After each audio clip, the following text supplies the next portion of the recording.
I want you to picture something for a second. Imagine you launch a startup and it's late 2023.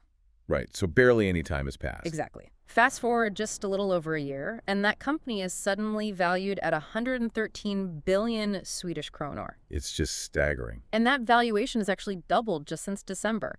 Plus, you've got like 50 million projects hosted on your platform. Which is a massive user base. Yeah, and a million new ones are being added every single week. You're seeing 720 million monthly visits. And I mean, that is not a hypothetical. That is the actual reality for a Swedish tech startup called Lovable. The growth curve there is just astronomical. But, the really compelling part is understanding the underlying mechanism that's driving all that adoption. Right, how did they actually do it? Well, what Lovable did was basically crack the translation layer between human intent and machine execution. Okay, meaning what? Exactly. Well, historically, about maybe 1% of the world's population actually possessed the coding syntax required to build digital tools. Yeah, you had to learn the language of the machine. Exactly. But Lovable's platform uses large language models to ingest natural language, just, plain English prompts. And it instantly compiles that into full-stack deployable software. Wow. They haven't just created a new tool. I mean, they have effectively automated the software engineer. That is a massive paradigm shift. It completely rewrites who gets to be an entrepreneur, doesn't it? Oh, absolutely. Like, if you have an idea in your back pocket today, you no longer need to spend 4 years getting a computer science degree. No, not at all. Or, burning through venture capital to hire a massive dev team. You just need to be able to articulate the problem clearly. You just need the vision, yeah. But, this incredible success story brings up a really fascinating contradiction. How so? Well, if Sweden is producing these global hypergrowth rocket ships like Lovable, why does the country currently sit around rank 22 or 23 globally in AI on indices from places like Stanford and Oxford? Yeah, that is the big question. And the contradiction really comes down to the difference between isolated private sector triumphs and systemic, like national integration. Right, because one startup doesn't make a whole ecosystem. Exactly. Yeah. And the sources we are looking at today for this deep dive, which is an expert panel hosted by AI Sweden at Almadalen, they really highlight this disconnect. And that panel had some serious heavy hitters, right? Top industry leaders, politicians from across the spectrum. Yeah, exactly. And they noted that the Swedish government has actually set an incredibly ambitious roadmap. They want to catapult the country into the top 10 globally by 2030. Okay, let's unpack this. Because if you want to crack the top 10, you have to look at what the current top players are spending to secure their spots. You do. And countries like Singapore, France, and Estonia are moving really aggressively right now. But the sources point out that Canada is kind of the real benchmark here, right? Yeah, Canada's treating this as an industrial revolution, not just a passing tech trend.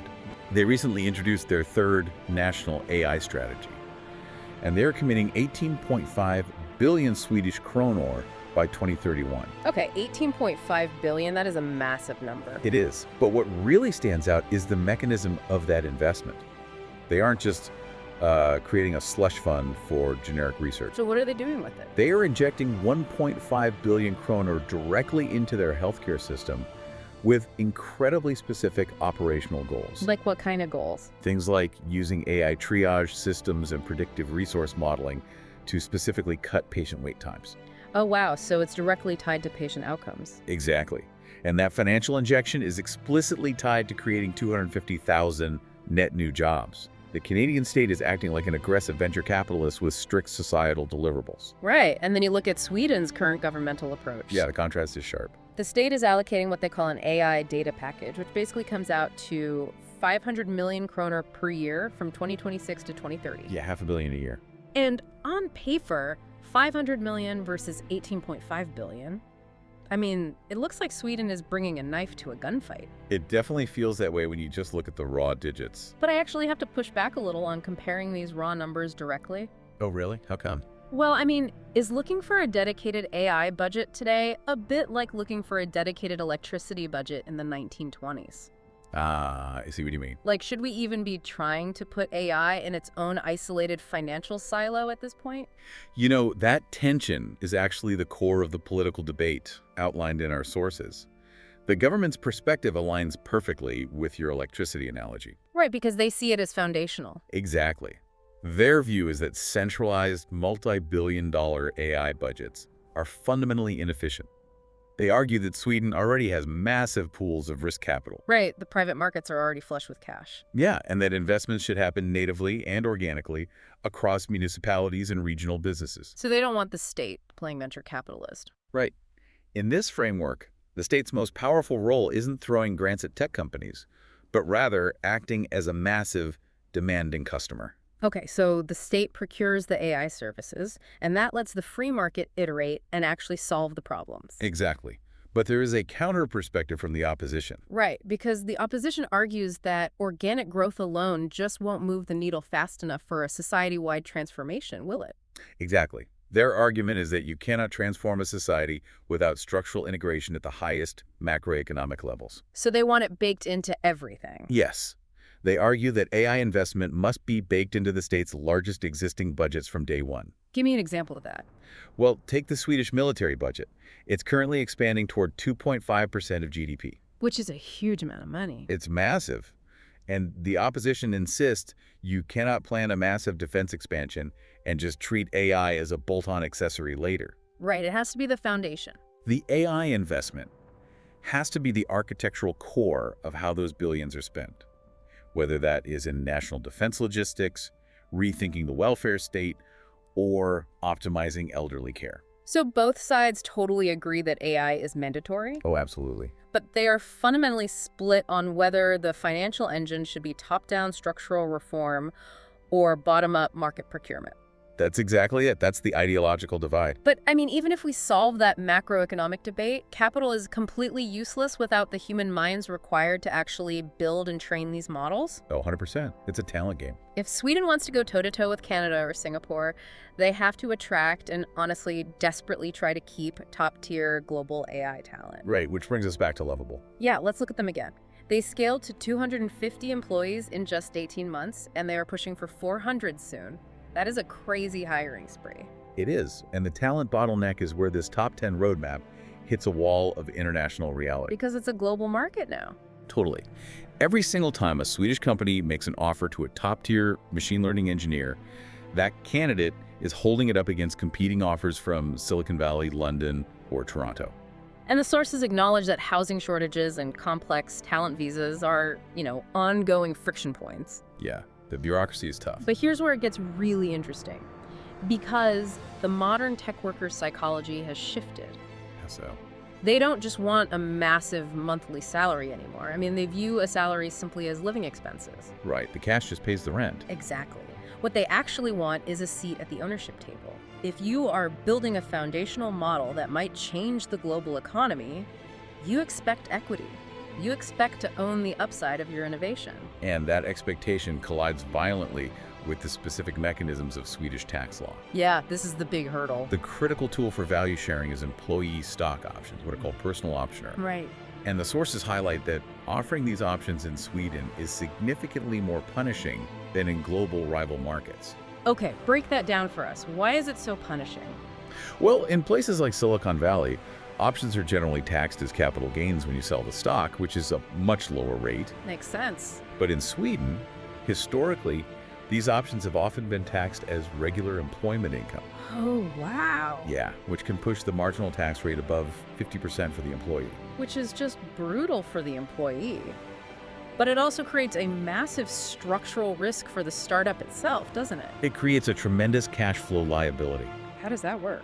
Well, when an employee exercises a standard option in Sweden, the company is often on the hook to pay employer social contributions, which is around 31.42% on the generated profit. Wait, really? On the profit the employee makes? Yes. So if a startup is wildly successful and their stock skyrockets, the company suddenly faces a massive, unpredictable tax bill just because their employees are cashing in. That's insane. So if the regulatory structure makes equity mathematically clunky or even financially dangerous for the startup, that top talent will just take a direct flight to San Francisco. Exactly. Where the equity structures are completely frictionless. Yeah, the talent follows the path of least resistance. And the policy landscape has to move at the speed of the technology to fix this. Did the government try to update this recently? They did. The Swedish government updated the rules for qualified employee stock options in 2023 to broaden the system and make it more competitive. But I'm guessing that wasn't enough. No, the consensus from the industry experts at Almadalen is that a policy from 2023 is already lagging behind the global market. Because AI moves so fast. Exactly. Policy must constantly adapt because you cannot force high-growth startups to rely solely on high-cash salaries. They need that equity carrot to build long-term loyalty and compete globally. Okay, so let's assume for a moment that Sweden actually gets the funding model right. Okay. And they completely overhaul the stock option structures, so global talent is just flocking to Stockholm. The best case scenario. Right. You still have to actually deploy this AI across Swedish society. And the sources point out that the biggest test case, and honestly the thickest brick wall, is the public sector. Oh, the structural fragmentation of the Swedish state is a profound hurdle here. Right, because it's so decentralized. Exactly. Yeah. The country is divided into 21 independent regions and 290 municipalities.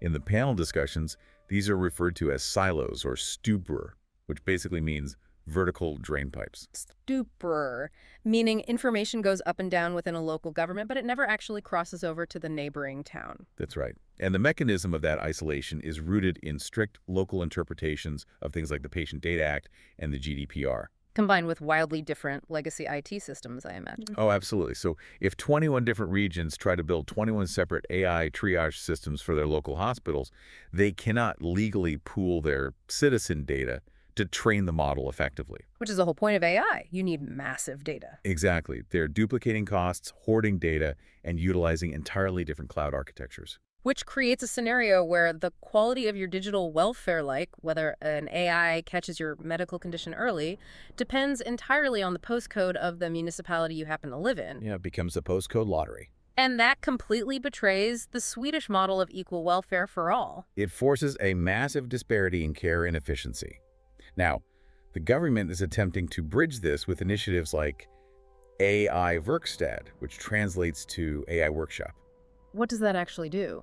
It tasks major central agencies, like the Social Insurance Agency and the Tax Agency, to collaboratively develop common open-source AI solutions. Oh, so the smaller municipalities can just adopt them off the shelf. Exactly. They are also deploying advanced digitalization funds and regulatory sandboxes, where municipalities can test AI tools without the immediate fear of regulatory fines. But, I mean, how do you actually herd 290 municipal cats? It's not easy. Can the central state really step in and enforce standardized AI protocols without crushing Sweden's deeply ingrained constitutional tradition of local municipal autonomy? The panel debated this heavily, and the consensus across the political aisle is that stronger state steering is now absolutely mandatory. They just have to step in. Yeah.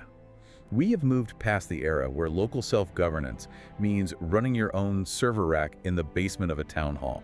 Right. That just doesn't work for machine learning. The central government has to dictate overarching cloud architectures, mandate how sensitive data is classified, and build unified national infrastructures, like a singular health data space. Because without that central spine dictating the technical standards, you end up with scattered, incompatible local tech. Exactly. And it fails to reach the scale required for AI to actually function. Which brings us to the individuals actually working within those local governments and across the private sector. The workforce itself. Yeah, because streamlining the state and hyperscaling tech companies ultimately leads to massive automation. It does.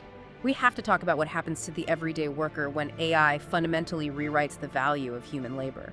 The human cost, and specifically the psychological reaction of the workforce, is arguably the most delicate piece of this entire top 10 roadmap. Because people are scared.